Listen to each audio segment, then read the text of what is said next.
করতে পারে। হ্যাঁ, তা আমিও দেখছি যে ওরা এই সেক্টরে খুব ভালো ইনকাম করে। হ্যাঁ, দুজনেই খুব ভালো প্রফেশনে আছে। আমিও চাচ্ছি যে আমি ওদের মতো মানে ওদের হাত ধরে বা ওদের সাথে দাঁড়িয়ে নিজে কিছু করতে পারি। মাশাআল্লাহ, আমার এত ভালো লাগলো কথাটা। একটা জিনিস একটু শেয়ার করব, অল্প একটু কথা। আজকের আপন দুই ভাই ইন্টারন্যাশনাল মার্কেট প্লেসে কাজ করতেছে কতদিন ধরে? মাশাআল্লাহ, চিন্তা করা যায় 10-12 বছর এই ডিজিটাল মার্কেটিং এ তারা ইন্টারন্যাশনাল পর্যায়ে কাজ করতেছে।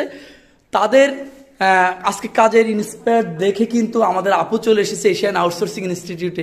তা আমি এই ভিডিওটা করার উদ্দেশ্য হলো যে না, আপনার সাথে যারা ক্লাস করছে বা আপনার ভিডিও দেখে আরো যেন অনুপ্রাণিত হয়, আসলে ডিজিটাল মার্কেটিং করে ভালো কিছু সম্ভব। এবং আমাদের এমনও কিছু ভাই ব্রাদার আছে যে ডিজিটাল মার্কেটিং করে সে ভালো একটা জব ছেড়ে দিয়ে এখন সে পুরো পরিবারের দায়িত্ব বহন করছে। এটা আপনার মেজো ভাইও কিন্তু আপনার এটার উপরে আছে, মানে ও হচ্ছে যেমন আপনার সিভি, তারপর হচ্ছে টুকটাক কাজগুলো করে খুব ভালোই আর্ন করতেছে। চিন্তা করা যায়। ওর আমি দেখেছি যে ওর ম্যাক্সিমাম কাজগুলো সিভির উপরে থাকে। সিভি, তারপর ব্যানার, এগুলোর উপরে ম্যাক্সিমাম। চিন্তা করেন, একটা সিভিও কিন্তু একদিন প্রপোর্শন দিয়ে আমরা করে নিচ্ছি, সেটা তো আপনি হতে পারেন 2 দিন পরে 2 দিন পরে 2 দিন পরে, তাই না?